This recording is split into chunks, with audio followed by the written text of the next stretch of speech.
Hello, world. While my recovery hasn't exactly been killing it, you're the one who wanted to watch this. We have had our moments, and in between time, I have been trying to stay on top of things with the trees, and they're doing pretty well. Today, I thought I would do a slight amount of woodwork while Frida watches old movies. So, by woodwork, I'm kind of talking about, some of y'all might be aware that I got really excited about this limb when it was just a little shoot, just a sprig showing itself. I liked it because I liked the position of this shoot when it was like right here. If that comes straight up, it will come more up over this line right here of the trunk, making for a better transition. Moving away, I don't know how well that reads. You see all that? I'm kind of thinking today I would like to start cutting some of that back. Also, this is a good time to remove this wire. This wire was, the job for this wire was to hold this little apex straight so that it didn't get some weird whip in it when it was really, really pliable and it was spring and the wind was blowing. It could blow in a different direction and then with even line, it would just as soon do that as nothing else. So that kept that little trunk on the straight, fairly straight and narrow. Like, I'm one of the few people who puts wires on things to make them straighter. I totally know how backward that is. But I also use wire to put in motion and stuff too. These guys, my 3 Bald Cypress trees, I very much want to be formal uprights. I think that there's they will lend themselves well to that pine tree shape, so to speak. Get the Patricia hair out of the tree. Every time I come up to the tree, I have to, I find my own. It's like it's grabbing me or something. I don't know. If I don't want that in my coffee, I better. But yeah, so what I'm going to do today is do a little bit of trunk work right here. I got my coffee. I got my tools. I got my, we have tripod. And I got a little bit of work ahead of me. So what I'm going to do now is move the camera over to the tripod, and then we're going to talk a little bit about maybe some wood carving while I'm doing some wood carving. There's not a whole lot of do's and don'ts that I'm going to have to offer up, but I have had to deal with things like this before in the restoration gig that I used to do. For instance, do's and don'ts. When I had a little piece of bark peeling away, I thought it'd be a good idea to grab it and peel it back. And what I did was rip this scar into the tree. That was 2 years ago.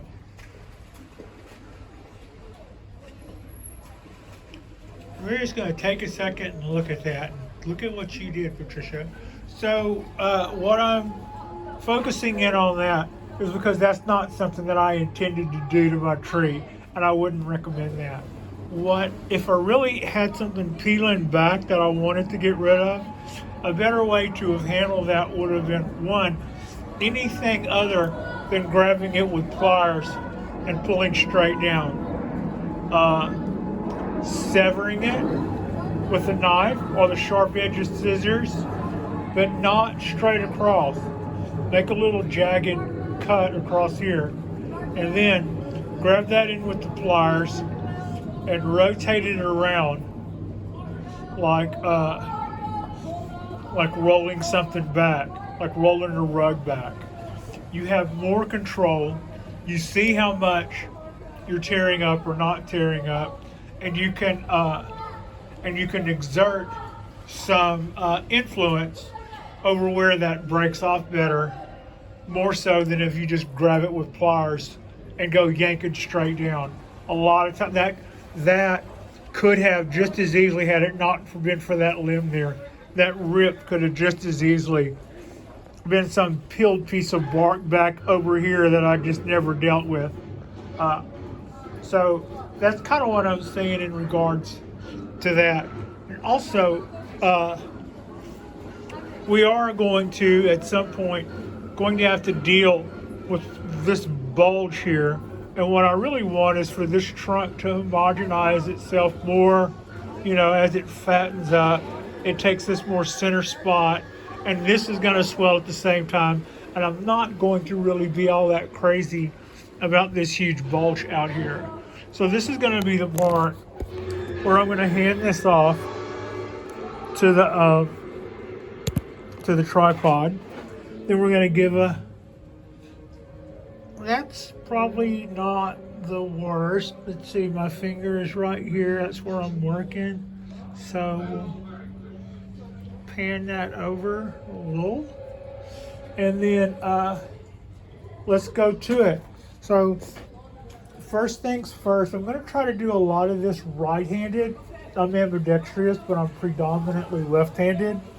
But that explains so much if you think about how, the clumsy.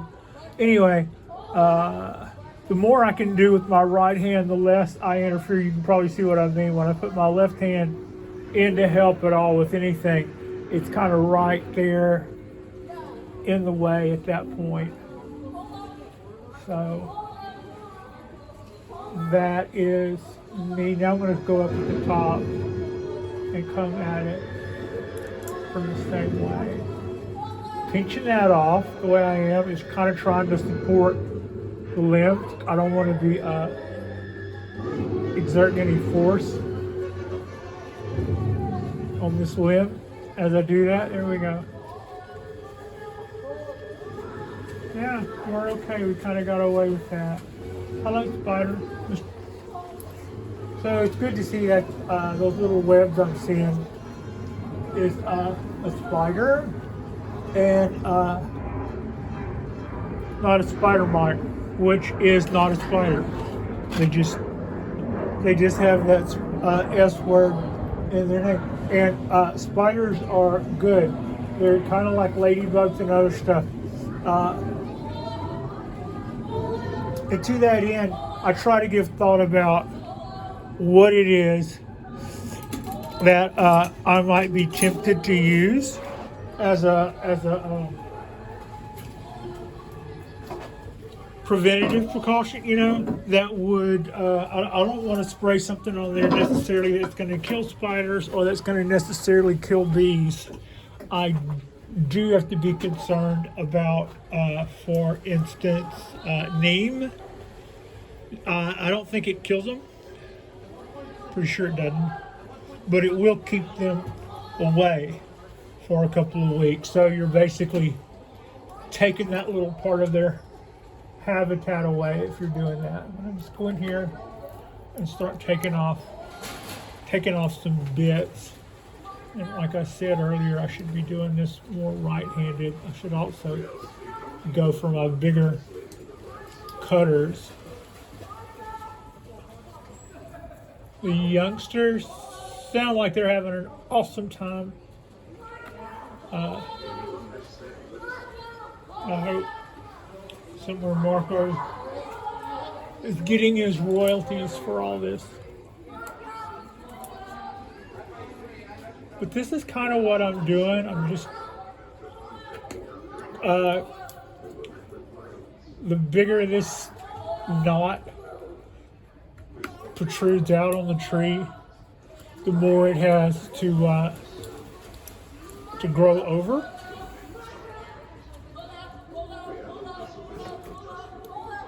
Yeah, there we go. It's not a Frida and Patricia video unless there's a finger in the in the lens, or we kick or smack the camera. So we've just officially made this.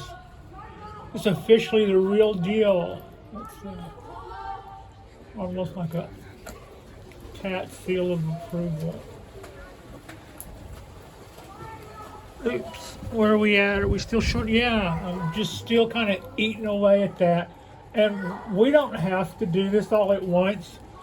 And at the, and frankly, at the first hint of trouble, I'm just gonna bail out of this like nobody's business.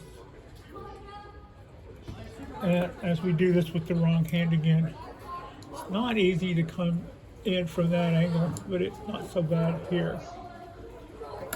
And I'm just taking a little bit off the face of that. And just start whittling that whole area down. It's probably a good thing that I didn't bring my bigger cutters. I just grabbed a couple of my mostly black Japanese steel tools. I have the stainless stuff. My stainless tools aren't as good of quality as my, that was a caterpillar, you cannot stay. My stainless tools are not as high of a quality as my black iron Japanese tools. And so when it comes to dirty work, when it comes to chopping roots and stuff, or doing things down close to the soil line, or wet things, or wet work when it's raining and I'm on the porch or something, that's kind of the time when I don't mind going for my stainless. Otherwise, these guys, just there's something about the feel in the hand that if you know, you know, kind of a thing. And I do, if you were new to bonsai and you were just looking at tools, you might look at these black tools in a catalog and think to yourself how you might equate to that as the bargain bin stuff, because it doesn't even have a nickel or a chrome. This is the way they do the good stuff there. And sharp, hard, holds an edge, jaws typically overlap well. These guys are the real deal. And if you can't, before I would buy a full set of super cheap tools, buy one. Buy one good tool. Buy one good set of scissors. You know, one good set of printers, and then maybe a root cutter or something. With a root cutter, you can cut branches and you can cut roots. Sometimes that stuff comes in handy in ways you don't realize going in. You may say to yourself, I'm not the kind of person that's going to be doing a lot of heavy carving on my tree, but if I wanted to put a bend in one of these other larger trees, the way I would have to do it likely would be to take something and just put a split all the way down to the soil line, and then by making that two smaller trunks that still look to be joined together, because we're not gonna split the split, we're just gonna make it. You would then be able to bend those two trunks, and then it would heal back at some point, and you would have that bend in it. So that's an example of something where you're not really wanting to show your work, because if hopefully that would heal back in such a way as to not really show what you've done. And if you've never seen somebody do that, you can definitely Google that and see somebody. They'll go through with a trunk splitter, and they'll just put them teeth to teeth all the way down to the root line, and then with those two with that one trunk, now two trunks, they can put a bend in it, and then when that heals, it won't be noticeable, or as noticeable, I'm not sure, depending on technique, I suppose. So yeah, this is us continuing to whittle away on this. I'm not gonna go a whole lot more than this right now, I don't think.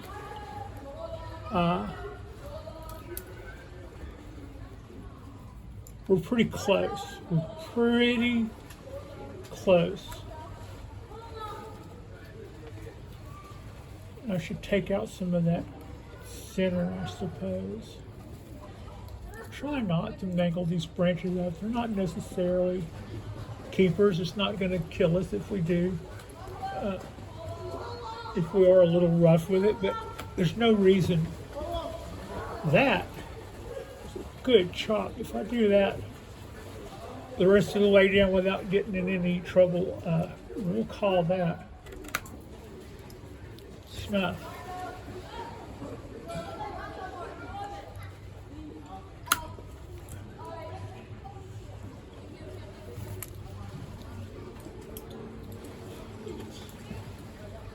Okay, we'll clean up there. I will do a little clean up there, and then I'm going to get rid of straight edges, like that. So I've started to take most of those little straight lines out of there. A little. My first experience with a concave cutter was I was like, I don't understand why you would do this. This kind of is like leaving a trace. And then I'm like, well, there's probably something you don't understand. And since then, I've seen a couple of other guys who's definitely been on their game a lot longer than I've been at mine. And they kind of say the same thing. So this is not this is a hybrid, but those concave cutters, they put an ice cream scoop, kind of like what I just did there. But that's about all they do. So you always have to heal that over, plus whatever wraparound. I have yet to see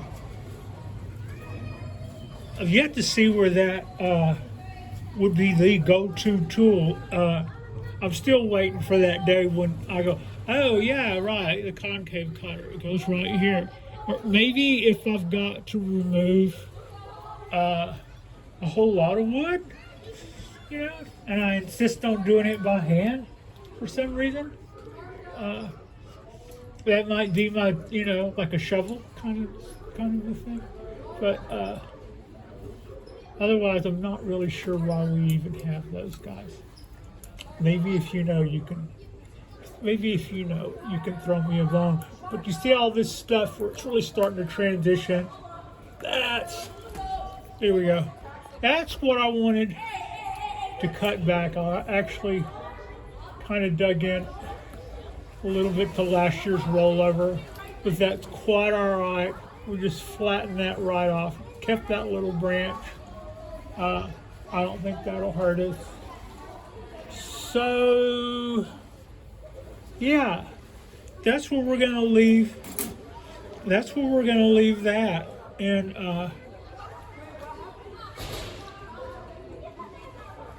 so yeah. Other than that, our temperatures have begun to climb again. It's acting more like summer. I brought my little Bombay pine that we did a couple of weeks ago. I brought it in today and filtered out some super fine akadama and applied that, and then gave it a good thorough watering.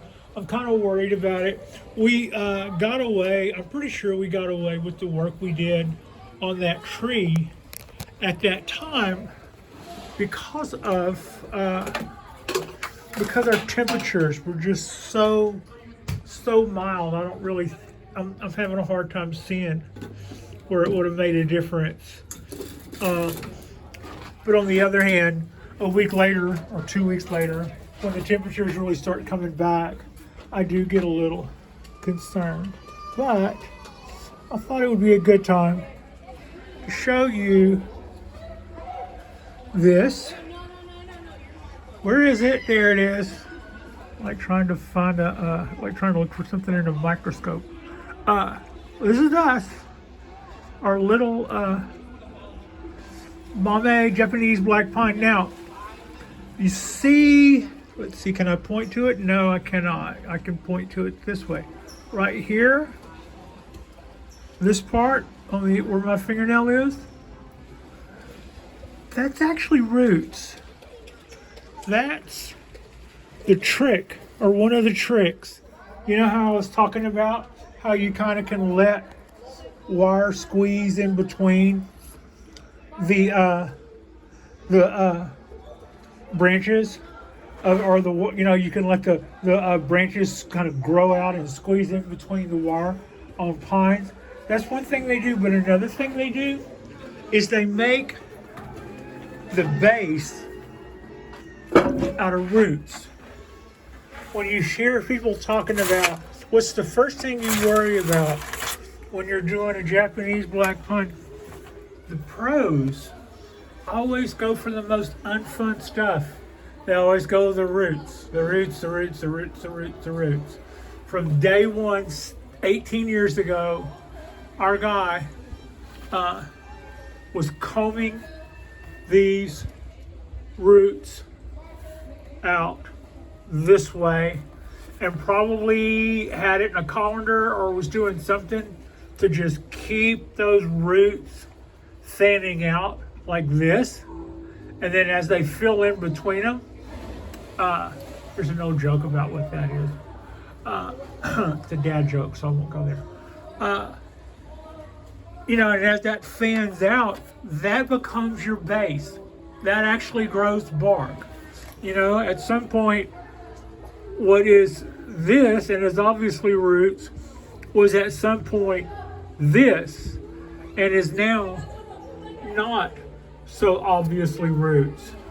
So from day one to have planted that guy about this far above the pot and had all of those roots flare their way out, as obvious as that would have looked, fast forward 17 years, and that's what you get. A really, really, really cool looking little Japanese black pine.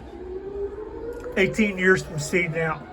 But yeah, that was from Jonas. This was grown by Jonas. He has a blog called Bonsai Tonight, which if you Google that, you can find it. He also sells supplies, tools. If you're in the Bay Area, that's a good place to get Akadama.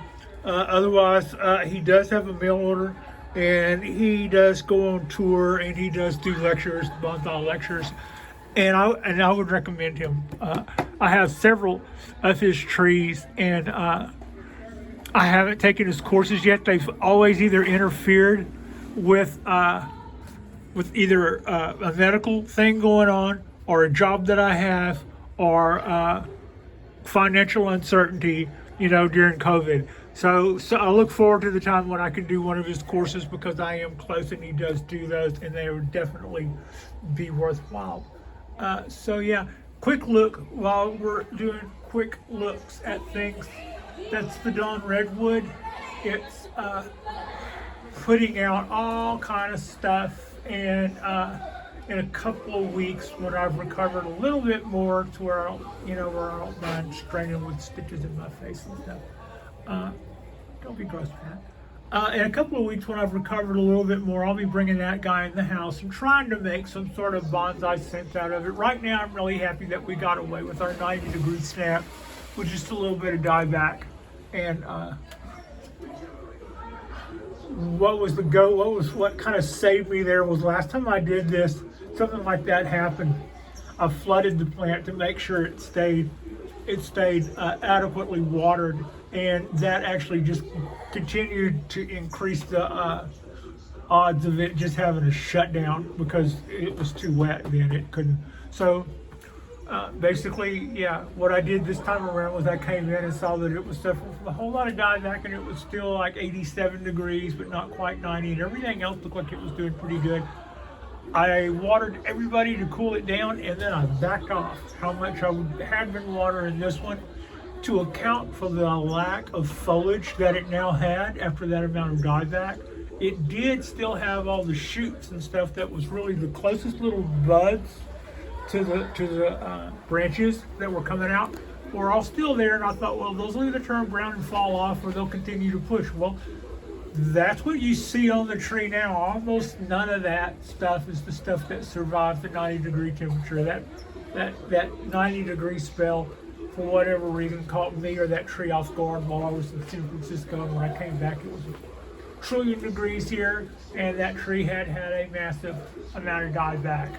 It didn't go into shock, it didn't freak out, it just pushed out the stuff that it was making at the time. And now we're going on a second flush.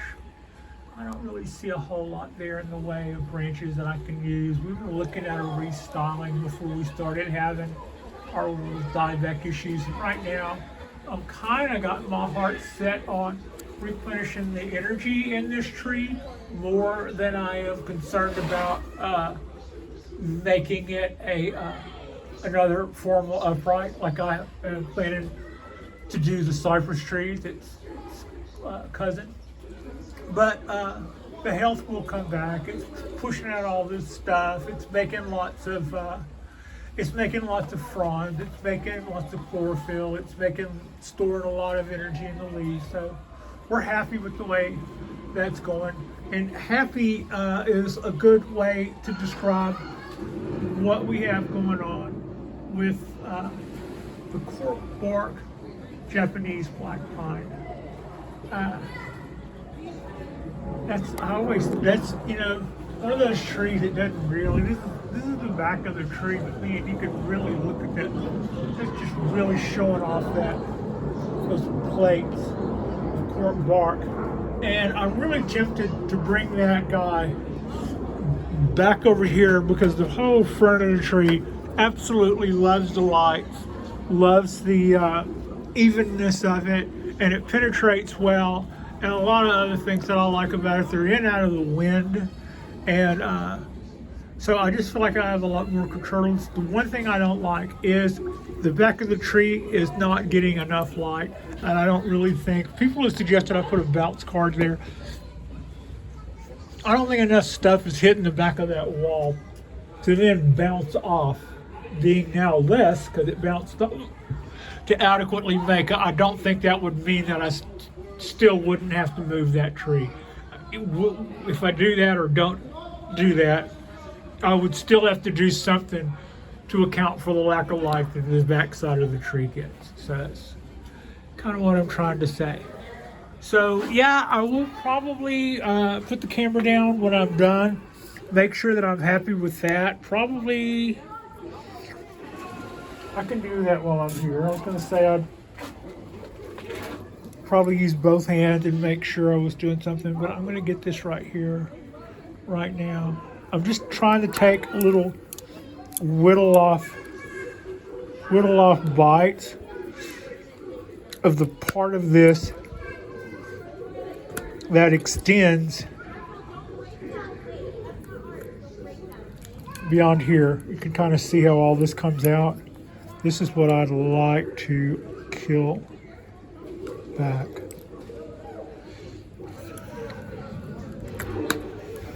Good. Do that again. So yeah, our little cheat for Hollywood would be that no matter how happy I am with something, I don't think I've ever not. I mean, when I did stuff in my own garage, it went done, finished. 2 hours later, I'm going, and we should take this. So that will always happen. No matter when I even do my little finish moment, I nitpick and over stuff. The main thing I just try not to do is mess it up. But a lot of times I'll see something and go, yeah, I probably should have just, there. Anyway, I think that's got us. This can stay there. This can stay there. The energy that stuff puts out will help to make all of this. We're no longer, that came out. That came out a good ways.